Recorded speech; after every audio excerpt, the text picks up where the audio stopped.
بسم الله الرحمن الرحيم والشمس وضحاها والقمر إذا تلاها والنهار إذا جلاها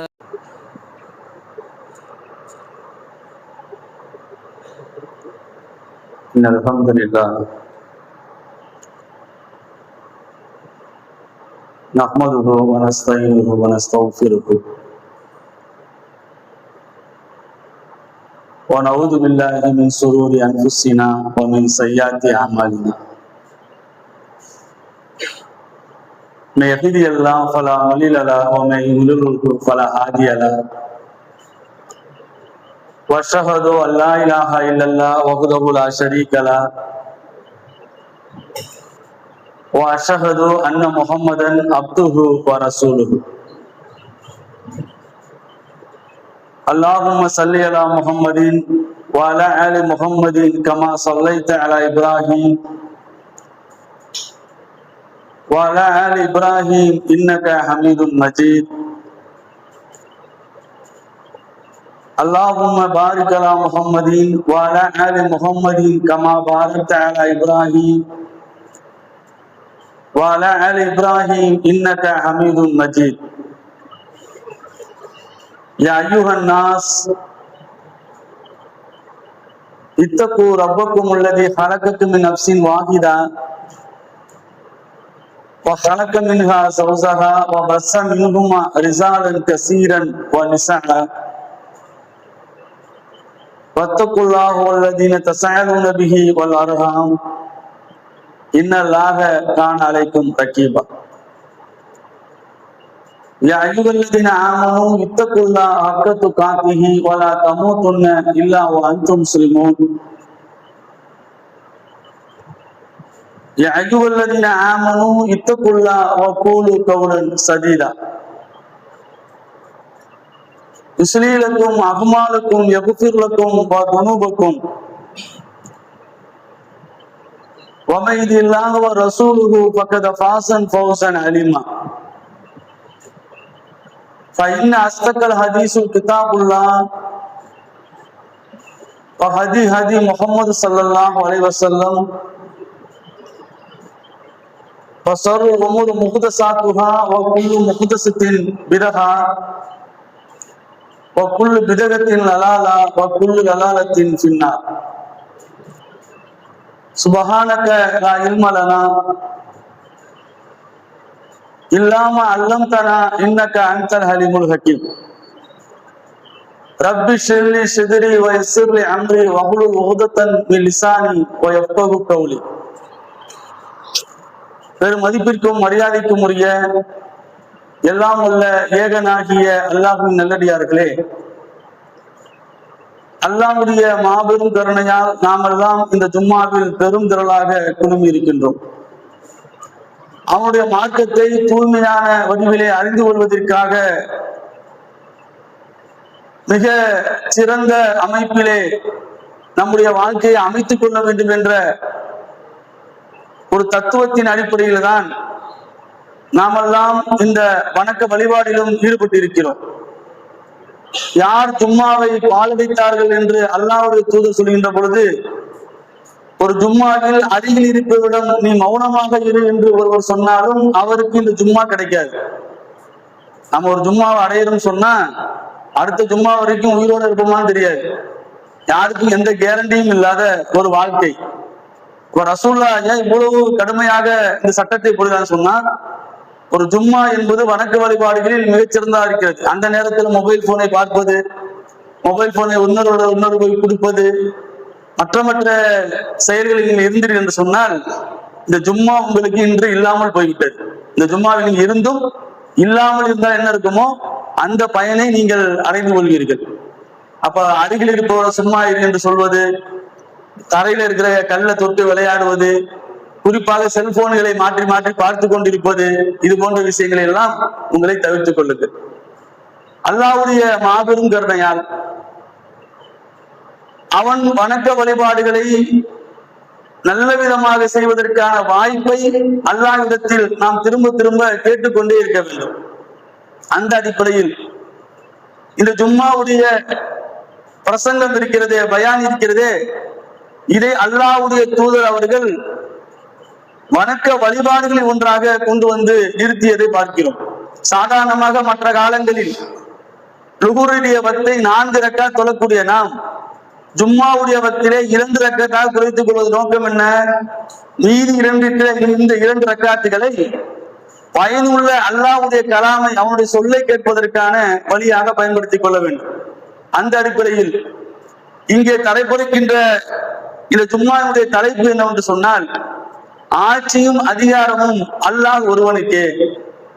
குறிப்பாக இந்த காலகட்டத்தில் எங்கு பார்த்தாலும் அரசியல் பிரச்சாரங்கள் அனல் பறந்து கொண்டிருக்கின்ற இந்த காலகட்டத்தில் ஆட்சி அதிகாரத்தை பற்றி அல்லாஹ் என்ன பேசுகிறான், ஆட்சி அதிகாரத்தை பற்றி இஸ்லாம் என்ன சொல்கிறது, பெருமானார் நபிகள் நாயகம் ஸல்லல்லாஹு அலைஹி வஸல்லம் அவர்கள் எப்படியெல்லாம் ஆட்சி அதிகாரத்தை பற்றி சொல்லிக் கொடுத்திருக்கிறார்கள் என்ற செய்தியை முஸ்லிம்களாகிய நாம் விளங்கி கொண்டால்தான் இந்த உலகத்திலும் நாம் நன்மை பெற முடியும், மறுமையிலும் நாம் வெற்றி பெற முடியும். அப்ப ஆட்சி அதிகாரத்தின் என்ற இந்த வார்த்தையினுடைய அர்த்தம் எல்லா ஆட்சிகளையும் எல்லா அதிகாரத்தையும் யார் கையிலே வைத்திருக்கிறானோ அல்லாஹ்வை பற்றி பேசுகின்ற வார்த்தையாக இது இருக்கிறது. அதனால்தான் அல்லாஹ் திருமறை குர்ஆனிலே பேசுகிறான், யுஸப்பிஹு லில்லாஹி மா ஃபிஸ் ஸமாவாதி வ மா ஃபில் அர்த் லஹுல் முல்கு வ லஹுல் ஹம்து வ ஹுவ அலா குல்லி ஷைஇன் கதீர். அல்லாஹ் திருமறை குர்ஆனிலே பேசுகிறான், இந்த பூமி பிரபஞ்சத்திலே, இந்த அண்ட சராசரத்திலே வசிக்கின்ற எந்த ஒரு உயிரினமாக இருந்தாலும் சரிதான், அது மனிதனாக இருந்தாலும் ஜின்களாக இருந்தாலும் சூரியனாக இருந்தாலும் நட்சத்திரமாக இருந்தாலும் எல்லாமே படைப்பு தான். அல்லாஹ்வை தவிர அத்தனையும் படைப்பு, அல்லாஹ் மட்டும்தான் படைப்பாளர். அப்ப அல்லாஹ்வை தவிர எந்த ஒரு ஆப்ஜெக்டும் உலகத்துல படைக்கப்பட்டதுதான். அப்ப அல்லாஹ் சொல்றான், யுஸப்பிஹு லில்லாஹி மா ஃபிஸ் ஸமாவாதி வ மா ஃபில் அர்த், வானங்களில் உள்ளவையும் பூமியில் உள்ளவையும் அல்லாஹ்வை துதித்துக் கொண்டுதான் இருக்கின்றன. ஏதாவது ஒரு வகையில் அல்லாஹ்வை என்னது அவை சிறப்படுகின்றன, கட்டுப்பட்டு நடக்கின்றன. ஏன் தெரியுமா? லஹுல் முல்க், அவனுக்குத்தான் அதிகாரம், அவனுக்குத்தான் ஆட்சி, வலகுல் ஹம்து, அதனால் ஏற்படுகின்ற புகழ் அனைத்தும் அவனுக்குரியது, வஹுவ அலா குல்லி ஷைஇன் கதீர், ஏன் அவன் அனைத்து பொருட்கள் மீதும் பேராற்றல் உடையவனாக இருக்கிறான். அல்லாஹ் இதுல பல விஷயங்களை அல்லாஹ் இந்த மனித குலத்திற்கு, ஒட்டுமொத்த மனித குலத்திற்கும் அல்லாஹ் இதிலே பாடம் எடுக்கிறான். எப்படி? வானங்களில் உள்ளவையும் பூமியில் உள்ளவையும் நான் தான் உரிமை படைத்தவன். ஒன்றை ஆள்வதாக இருந்தால், ஒன்றை ஆட்சி செய்வதாக இருந்தால், ஒன்றின் மீது அதிகாரம் செலுத்துவதாக இருந்தால் அந்த பொருள் நம்முடையதாக இருக்க வேண்டும். அப்படித்தானே? அடுத்தவங்க பொருள் போய் அதிகாரம் செலுத்த முடியுமா? நாம நம்ம பைக் எடுத்து ஓட்டலாம், நாம நம்ம வீட்டுல போய் படுத்து தூங்கலாம், அடுத்த வீட்டுல போய் படுத்து தூங்க முடியுமா? அடுத்த வீட்டுல பைக் எடுத்து நம்ம ஓட்ட முடியுமா? அப்படி செய்வதாக இருந்தால் அந்த பொருள் நம்மிடத்திலே இருக்க வேண்டும். அப்ப யார் உரிமைப்படுத்தியிருக்கிறார்களோ அவர்கள் தான் அதற்கான அதிகாரம் படைத்தவர்கள். அப்ப அல்லாஹ் சொல்றான், வஹுவ அலா குல்லி ஷைஇன் கதீர், நீ மட்டும் இல்லப்பா, உன்னை உருவாக்கி இருக்கிற அந்த அணுக்கள், ஒவ்வொரு அணுக்களும் இருக்கிற அந்த அணுக்கள் மீதும் நான் பேராற்றல் உடையவன் என்று அல்லாஹ் பேசுறான். அப்ப ஒவ்வொரு அணுக்கள் மீது நான் பேராற்றல் உடையவன்னா, இந்த அணுக்கள் இல்லாம எந்த ஆப்ஜெக்டும் இல்ல, எந்த படைப்பும் இல்ல. அப்ப அனைத்தின் மீதும் பேராற்றல் எனக்கு தான் உரிமை இருக்கு, அதனாலதான் நான் ஆட்சி செய்யறேன், அதனாலதான் அந்த அதிகாரம் எனக்கு, அதுதான் புகழ் எனக்கு. இந்த அண்ட சராசரங்களுக்கு புகழும் பெருமையும் கர்வமும் எனக்கு மட்டும்தான் இருக்குது. ஏன்? நான் தான் உங்களை ஆட்சி செலுத்துகிறேன். அப்ப இந்த ஆட்சி அதிகாரம் என்பது நம்மை படைத்த ரப்புல் ஆலமீன் அல்லாஹ்வை தவிர வேறு யாருக்கும் இல்லை என்ற சித்தாந்தத்தை யார் முழுமையாக உணர்கிறார்களோ அவர்கள் தான் ஒரு முழுமையான முஸ்லிமாக இருக்க முடியும். அப்ப இங்க நடக்கின்ற ஆட்சிகள் அதிகாரங்கள், மக்களை வழிநடத்துவது, மக்களால் நடத்தப்படுகின்ற ஆட்சி என்றெல்லாம் பேசுவது, இது எல்லாம் நாம் உருவாக்கி கொண்டது. இது யாருக்கு வேணாலும் அல்லாஹ் தருவான். அல்லாஹ் ஆட்சி அதிகாரத்தை பற்றி பேசும் பொழுது உலகத்துல சில ஆட்சி அதிகாரத்தை கொடுக்கிறோம். எப்படிப்பட்டது? மக்களை நிர்வகிக்கின்ற ஆட்சி. இது எங்கிருந்து தொடங்குகிறது? மனித படைப்புகள் இருந்து அல்லாஹ் தொடங்கி விட்டான். மலக்குமார்களை கூப்பிட்டு அல்லாஹ் பேசுகின்றான், நான் ஒரு பூமியில ஒரு பிரதிநிதித்துவத்தை, ஒரு கலிஃபாவை படைக்க போகிறேன். இன்னி ஜாயிலுக்கள் இன்னாச, அதாவது ஒட்டுமொத்த மனித குலத்திலிருந்து ஒரு கலிஃபாவை இங்கிருந்து நான் தொடங்க போகிறேன். மலக்குமார்கள் ஆட்சேபனை தெரிவிக்கிறார்கள். மலக்குமார்கள் ஆட்சேபனை தெரிவிக்கின்ற பொழுது அல்லாஹ் அவனுடைய திட்டத்தை பேசுகிறான், இதனால் ஏற்படுகின்ற விளைவுகளை பேசுகிறான். அப்ப நாம உலகத்துல ஒரு பிரதிநிதி அனுப்ப போகிறோம். அந்த பிரதிநிதி ஒரு குறிப்பிட்ட காலம் வரைக்கும் இந்த உலகத்திலே என்னுடைய அடிப்படையிலே ஆட்சி செய்வார்கள். அவர்தான் கலிஃபாக்கள். இஸ்லாமிய அடிப்படையிலே இஸ்லாமியத்தில் மன்னர் ஆட்சிகள் பெருமளவில் உயர்த்தப்பட்டு பேசப்படவில்லை. இஸ்லாத்தின் அடிப்படையிலே நபிமார்கள் ஆட்சி செய்ததெல்லாம் அல்லாஹ்வுடைய வகையை பெற்று வகையின் அடிப்படையே ஆட்சி செய்தார்கள். அதனால நபித்துவ ஆட்சி. அப்ப அல்லாஹ் இதை பேசுகிறான், உலகத்துல சில அதிகாரங்கள் கொடுக்கிறோம், அது நாம் நாடியவருக்கு கொடுப்போம். அல்லாஹ் திருமறை குர்ஆனிலே பேசுகிறான். 3வது அத்தியாயத்தினுடைய 26வது வசனம் அல்லாஹ் சொல்றார், குல் நபியே நீங்கள் சொல்லுங்கள், அல்லாஹும்ம மலிக்குல் முல்க் துகுத்தில் முல்க் மன் தஷா. அல்லாஹ் தான் ஆட்சி அதிகாரத்திற்குரியவன், ஆனால் அவன் ஆட்சி அதிகாரத்தில் தான் நாடுகிறவர்களுக்கு தருகிறான். அந்த வசனத்தில் அல்லாஹ் பேசுறான், நாம் நாடுகிறவருக்கு. அப்ப நாடப்பட்டவர்கள் யார்? அவர்கள் முஸ்லிம்களாகவும் இருக்கலாம், முஸ்லிம் அல்லாதவர்களாகவும் இருக்கலாம். அவர்கள் அல்லாஹ்வை வணங்கக்கூடியவர்களாக இருக்கலாம், அல்லாஹ்வை வணங்காதவர்களாக இருக்கலாம். அல்லாஹ் இதை சொல்லிட்டு சொல்றான், நாம் நாடியவர்களுக்கு ஆட்சி அதிகாரத்தை கொடுக்கிறோம், நாடியவர்களுக்கு ஆட்சி அதிகாரத்தை எடுத்துடுறோம், எல்லாம் என் கையில இருக்கு. நாம் நாடியவர்களை கண்ணியமும் படுத்துகிறோம், நாம் நாடியவர்களை இழிவும் படுத்துகிறோம். இப்ப நாம விளங்கணும், ஆட்சி அதிகாரத்தில் இருப்பதனால் ஒருத்தருக்கு கண்ணியம் கிடைத்து விடாது. அல்லாஹ் ஆட்சி அதிகாரத்தை கொடுத்து சில பேரை கண்ணியப்படுத்தவும் செய்வான், சில பேருக்கு ஆட்சி அதிகாரத்தை கொடுத்து இழிவுபடுத்தவும் செய்யறானா இல்லையா? உலகத்துல பாக்குறோம்ல, நம்மை விட மிக உயர்ந்த பொறுப்புல இருக்கிறாங்க, நம்ம விட உயர்ந்த அதிகாரத்துல இருக்கிறாங்க, ஒரு நாட்டையே நிர்வகிக்கிறாங்க, ஒரு உலகத்தினுடைய வல்லரசினுடைய அதிபதியாக இருக்கிறாங்க. ஓரவரெல்லாம் கிண்டல் பண்ற மாதிரி அவருடைய நிலை இருக்கா இல்லையா? சாதாரண எளிய மனிதன் உலகத்தினுடைய வல்லரசினுடைய அதிபரை என்ன பண்றான்? கிண்டல் பண்ணி அவன் பேசுற பேச்ச கேட்கிறோமா இல்லையா? அப்ப உலகத்தினுடைய வல்லரசின் அதிபதியாக இருந்தாலும் அல்லாஹ் நாடுனாதான் கண்ணியம் கிடைக்கும், அல்லாஹ் நாடுனாதான் அவனுக்கு அந்த உயர்வு கிடைக்கும். இல்லைன்னா ஆட்சி அதிகாரத்தை அல்லாஹ் கொடுத்ததுனால கண்ணியம் கிடைக்காது, கொடுத்தும் இழிவுபடுத்துவான். அப்படி வரலாற்றுல பார்க்கிறோம். எப்படி நபி இப்ராஹிம் அலைஹிஸ்ஸலாம் அவருடைய காலத்துல இருந்து அல்லாஹ் பல பேருக்கு ஆட்சி அதிகாரத்தை கொடுத்திருக்கிறான். இப்ராஹிம் அலைஹிஸ்ஸலாம் அவர் உயிரோடு இருந்தப்பயே அங்க இருந்த மன்னன் நம்ரூத்துக்கு அவன் ஆட்சி அதிகாரத்தை கொடுத்திருந்தான். அதனால அவன் என்ன பண்ணான்? தன்னைத்தானே கடவுள் என்று அவன் டிக்ளேர் பண்ணான். ஆட்சி அதிகாரத்தினுடைய உச்சம் எங்க போகும்னா, இறை மறுப்புல ஆட்சி அதிகாரம் பண்ணக்கூடியவன் ஒரு கட்டத்துல என்ன பண்ணுவான்? தன்னை கடவுள் என்று அறிவித்துக் கொள்வான். அப்ப நான் தான் கடவுள் என்று அந்த மக்களை அவன் சொல்லிக் கொண்டிருக்கிற பொழுது இப்ராஹிம் அலைஹிஸ்ஸலாம் என்ன சொல்றாங்க?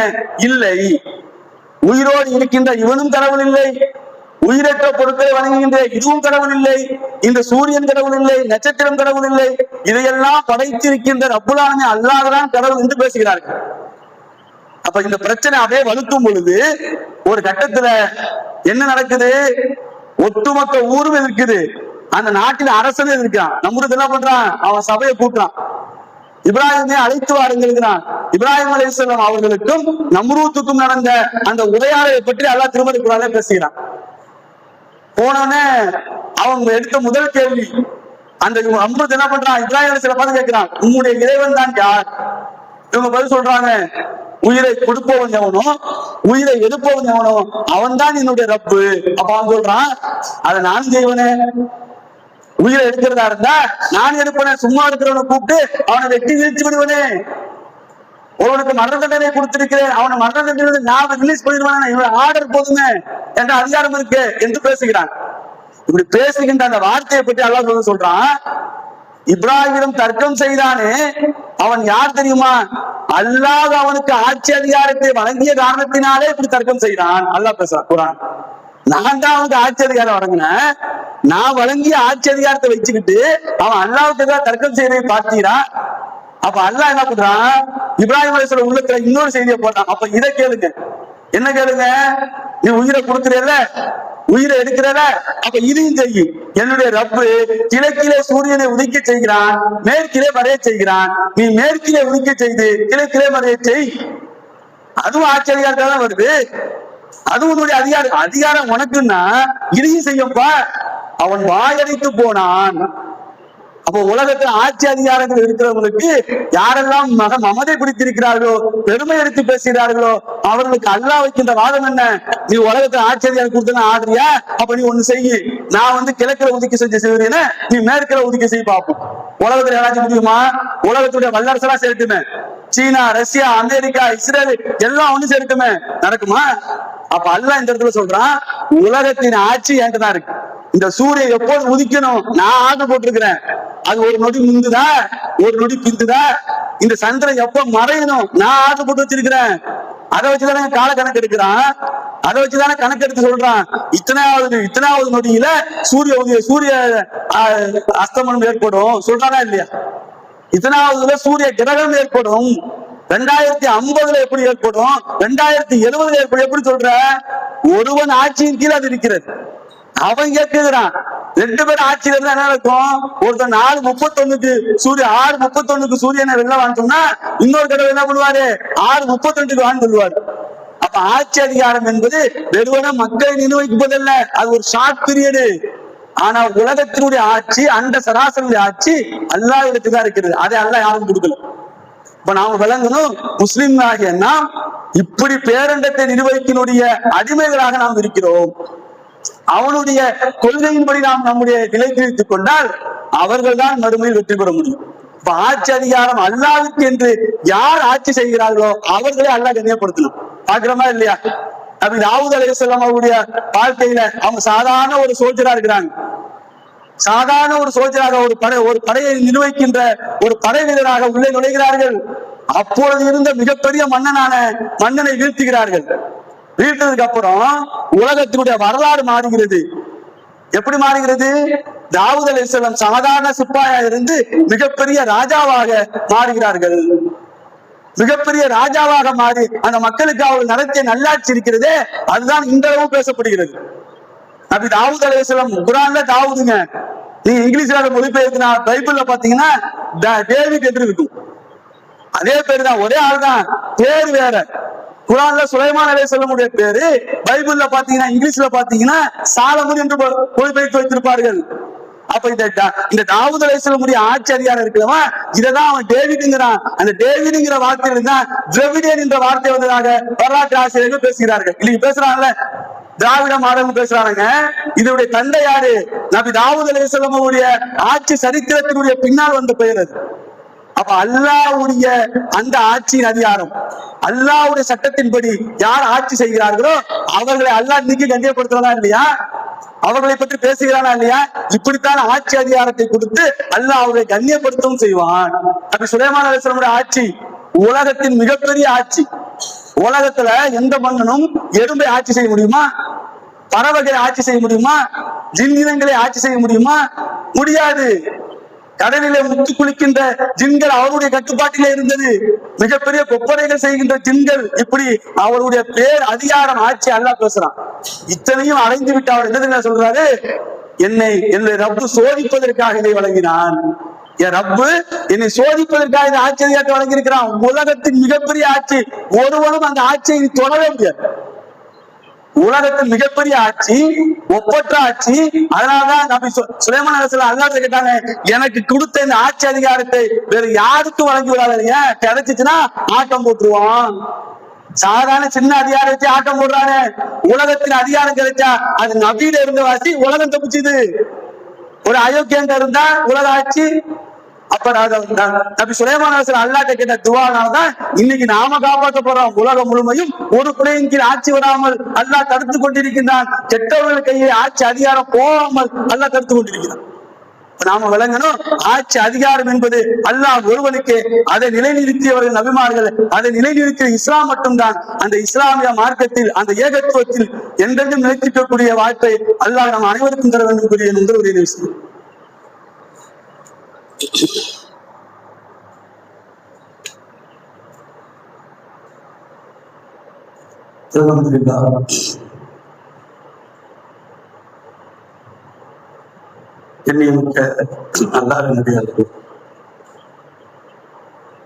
அல்லாஹ்வுடைய மாபெரும் கருணையால்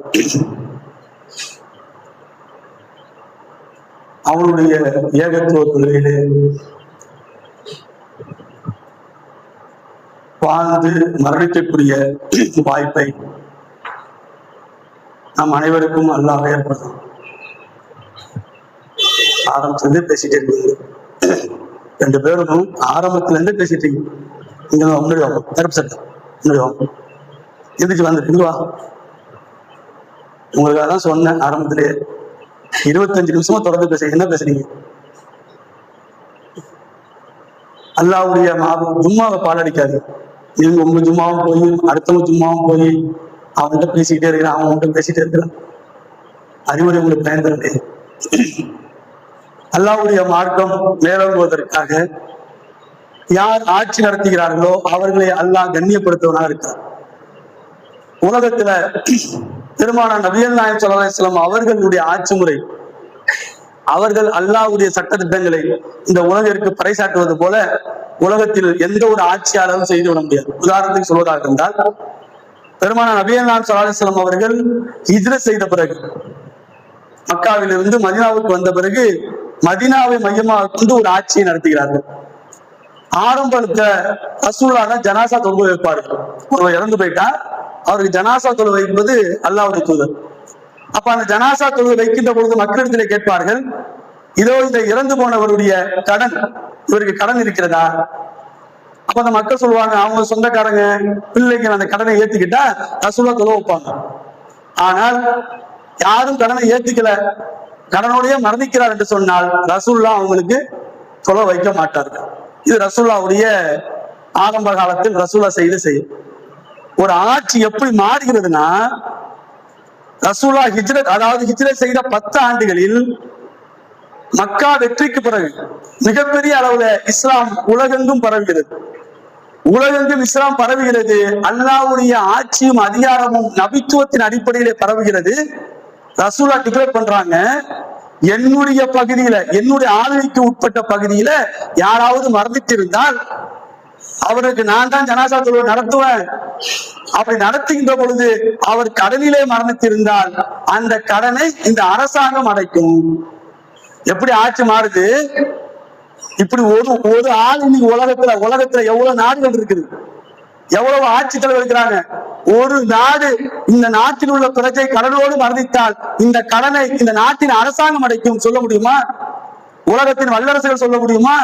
இன்னைக்கு இருக்கிற ரஷ்யா போன்ற வல்லரசுகள், சைனா போன்ற வல்லரசுகள், அமெரிக்கா போன்ற வல்லரசுகள் இப்படி அறிவித்திருக்கிறதா? முடியாது. ஏன்? அல்லாஹ்வுடைய சட்டப்படி ஆட்சி நடக்குது, அல்லாஹ்வுடைய விருப்பப்படி ஆட்சி நடக்கல. ஒரு நபியினுடைய ஆட்சியில இப்படி டிக்ளேர் பண்ண பாக்குறேன். இன்னைக்கு நிலைமை என்ன? இந்தியாவோட நிலைமை எடுங்க, பல லட்சம் கோடி என்ன பண்றோம் கடன்ல இந்தியா இருக்கு. பல லட்சம் கோடி, பல ஆயிரக்கணக்கான கோடிகள் அந்த கடனுக்கு வட்டியை கட்டி கொண்டிருக்கிறார்கள். இது என்ன இன்னைக்கு இருக்கிறதா கடன்? இதுக்கு முன்னால நடந்த தேர்தலையும் கடன் இருந்துச்சு. இது 10 ஆண்டுகளுக்கு முன்னால், 20 ஆண்டுகளுக்கு முன்னால், 30 ஆண்டுகளுக்கு முன்னால், 50 ஆண்டுகளுக்கு முன்னால், 60 இப்படி தொடர்ந்து கடன் இருந்து கொண்டே இருக்கிறது. அப்ப ஆட்சி அதிகாரத்தை விரும்புபவர்கள், நாங்கள் ஆட்சி செய்யக்கூடிய வேண்டும் விரும்புபவர்கள் மக்களுடைய கடனை அடைப்பதற்கு முயற்சிப்பார்களா? நடந்திருக்கிறதா? அப்ப வர்றவங்க எப்படி அடுத்த ஆட்சி வரவங்க என்ன பண்ணுவாங்க? நீ 5 லட்சம் கோடி கடன் வாங்கினியா, நான் 6 லட்சம் கோடி கடன் வாங்கணும். நீ 6 லட்சம் கடன் வச்சுட்டு போனியா, நான் 10 லட்சம் கோடி வச்சுட்டு போவேன். நீ 10 லட்சம் கோடி கடன் வச்சுட்டியா, நான் அதை தாண்டி கடனை வாங்கி யார் நிர்வகிக்கிறது? இதுக்கு பேர் ஒரு ஆட்சியா? இதுக்கு பேர் ஒரு அதிகாரம் தேவையா? நம்ம கடனை வாங்கி யாரு மெயின்டைன் பண்றதுன்னு சொல்றதுக்கு ஒரு ஆட்சி அதிகாரம் வேணுமா? ஆனா இன்னைக்கு ஆட்சியாளர்கள் எப்படி இருக்கிறாங்க? கடனை யாரு மெயின்டைன் பண்ணுவது? யாரை நீங்க தேர்ந்தெடுத்து வச்சாலும் என்ன பண்ண போறாங்க? அடுத்து அவங்க ஒரு 1000-2000 கோடி வாங்குவாங்க, அது நலத்திட்டத்துக்கு செலவு பண்ணுவாங்க. ஆக மொத்தம் கடன் அதிகரித்து கொண்டே இருக்கிறது. அப்ப அல்லாஹ்வுடைய தூதருடைய ஆட்சி என்பது உலகத்தினுடைய மாடல் ஆட்சியாக மாறி இருக்கிறது. நபித்துவ ஆட்சி தான், இஸ்லாத்தினுடைய அடிப்படையில் உள்ள ஆட்சி தான் உலகத்தை உயிக்க வந்த ஆட்சி. அதுதான் உலக மக்களுக்கு உன்னதமான ஆட்சியாக இருக்கும். அதை நோக்கி நடக்கும் சொன்னா ஆட்சியும் அதிகாரமும் அல்லாஹ் ஒருவனுக்கே என்ற இந்த சட்டம் இருக்கிறதே, இதை யார் பின்பற்றுகிறார்களோ அங்கு வாழ்கின்ற மக்கள் தான் சுபிச்சம் பெறுவார்கள். இப்ப நாம விளங்க வேண்டும், நாம் தழுவி இருக்கின்ற இந்த மார்க்கம், நாம் கொள்கை தலைவராக இருக்கின்ற பெருமானார் நபிகள் நாயகம் ஸல்லல்லாஹு அலைஹி வஸல்லம் அவருடைய தலைமை, அவருடைய ஆட்சி, அவருடைய அதிகாரத்தை விட உலகத்தில் சிறந்த ஆட்சியை யாரும் கொடுத்து விட முடியாது. இப்ப நாம விளங்கணும், இதை விளங்கிய முஸ்லிம்களாக பெரும்பான்மையான முஸ்லிம்கள் இருக்கிறதா? யாராருக்குள்ளதே போறதை பார்க்கிறோம். மொழிதான் சிறந்தது என்று பேசுகிறார். மொழிதான் சிறந்தது, எல்லா மொழிகளை விட நான் பேசுகின்ற மொழிதான் சிறந்தது என்று பேசக்கூடிய பின்னால் முஸ்லிம் சமூகத்தின் இளைஞர்கள் எங்கேயும் செல்வது பார்க்கிறோமா இல்லையா? எந்த அளவுக்கு பேசுறான்? திருக்குறள் இருக்கிறது அல்லவா, திருக்குறளையும் திருமறை குரானையும் கொண்டு வா, ரெண்டுக்கும் போட்டி வைப்போம், யார் ஜெயிக்கிறான்னு பார்ப்போமா?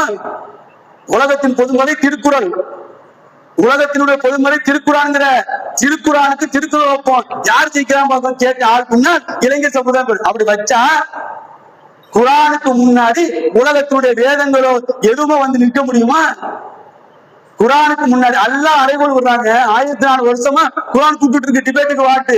ஒரே ஒரு அத்தியாயம், ஒரே ஒரு வரியை திருமறை குரான் போய் கொண்டு வாருங்கள், உலகத்தின் அத்தனை மனிதர்களும் சேர்ந்து கொள்ளுங்கள், இதோ இந்த தூதரையும் அழைத்துக் கொள்ளுங்கள். தூதர் தான் இறக்கிருக்கேன், நீ தூதரையும் கூப்பிட்டுக்கோ, உலகத்தின் அறிஞர் பெருமைக்கு ஏதாவது கூப்பிட்டுக்கோ, ஒரு வசனத்தை கொண்டு வா பார்ப்போம். வசனத்தை கொண்டு வர முடியாது, நீ எப்படி அடுத்தது கொண்டு வருவோம்? ஆனா கேட்கறது என்ன? குரான் பெருசா? நீங்க அம்மா என்று அல்லாஹ் என்று அழைப்பதற்கு முன்னால் அம்மா என்று அழைக்கிறீர்களே, அப்ப அம்மா என்ற மொழிதானம் அப்படி சொல்லுங்க. இளைஞர்கள் போறாங்க, இஸ்லாமிய இளைஞர்கள் அங்க வைக்கிறாங்க, மார்க்கம் தெரியல, மார்க்கம் தெரியாதனால இப்படி ஆட்கள் பின்னால், சில பேர் சினிமா கூத்தாடிகள் பின்னால் பாக்குறோம். சினிமாவுல அதுல சம்பாதிச்ச காசுக்கு அவர்களால் ஒழுங்கான வருமான வரி கட்ட முடியல, மக்களுக்கு இவரு உபதேசம் செய்யறத பாக்குறோம். இப்படி ஒவ்வொரு கூட்டமும் எந்த கூட்டத்தாச்சும் எடுக்க முடியுமா? எந்த கூட்டத்தாச்சும் இஸ்லாத்தின் அடிப்படையில் இவங்க சரின்னு சொல்ல முடியுமா? யாரையும் சொல்ல முடியாது. ஆனால் நம்முடைய மக்கள் என்ன பண்றாங்க? ஒவ்வொரு பின்னால் அதே. இப்ப நாம விளங்கணும், இந்த ஜமாத் மக்களுக்கு சொல்லுகின்ற செய்தி என்ன தெரியுங்களா? நாங்க அரசியல்ல இல்ல, இந்த ஜமாத்து அரசியல்ல இல்ல, இந்த ஜமாத் நிச்சயமாக எந்த அரசியல் பங்களிப்பும் இருக்காது, யாருக்கும் ஆதரவு தராது, யாருக்கும் இங்க கையை காட்டி இவங்களுதான் ஓட்டு போட சொல்லுவோமா? சொல்ல மாட்டோம். ஏன்? யாரையும் சொல்ல முடியாது. இப்ப நாங்க அரசியல் இல்ல, ஆனால் நாங்கள் இல்லாமல் அரசியல் இல்லை. இன்னைக்கு நிலைமை அல்லாஹ் உருவாக்கி வச்சிருக்கிறான். இந்த ஜமாத்து அரசியல் இல்ல, ஆனா இந்த ஜமாத்தை தேடி அரசியல் தலைவர் என்ன பண்றாங்க? ஆதரவு வைக்கிறாங்க. ஏன்? நாம ஜமாத்தை காட்டி மக்களை காட்டி நோட்டோ சீட்டோ எதுவுமே கேட்க போறது இல்ல. அப்ப நாம ஒரே ஒரு செய்தி தான் வைக்கிறோம், அல்லாஹ்வையும் அல்லாஹ்வுடைய தூதரை நேசிக்கின்ற கூட்டமாக உலகத்தில் வாழணும். இந்த உலகத்துல வாழுகின்ற பொழுது யாருக்கு வேணாலும் அல்லாஹ் ஆச்சரியா தருவான். ஃபிரௌனுக்கு ஆச்சரியம் தரலையா? நம்ரூதுக்கு தரலையா? அவங்க நம்ம கலைஞருக்கு நல்லவர்களா? கெட்டவர்களுக்கு ஆச்சரியம் போவோம். அதனால நம்முடைய உரிமைகள் நாம் ஓட்டளிப்பது, நம்முடைய வாக்கை செலுத்துவது. அப்ப அதுல நீங்க உங்களுடைய முடிவை எடுத்துக்கிங்கன்னா ஜமாத்து பேசுறத பாக்கணும். இப்ப நாம விளங்கணும், ஆட்சி அதிகாரம் அல்லாஹ் ஒருவனுக்கு என்பதை இந்த முஸ்லிம் சமுதாயம் விளங்கிக் கொள்ள வேண்டும். யாருக்கு பின்னாலும் உங்களுடைய ஈமானை விட்டு விடாதீர்கள், ஷிர்கிலே போய் விழுந்து விடாதீர்கள். இந்த உலகம் அற்பம், மறுமைதான் நிரந்தரமானது. எனவே மறுமை வெற்றி பெறக்கூடிய மக்களாக அல்லாஹ் உங்களை இனிமாக்கணும் கூறி என் உரையை நிறைவு செய்கிறேன். வாகிதாவானா அல்ஹம்துலில்லாஹ்.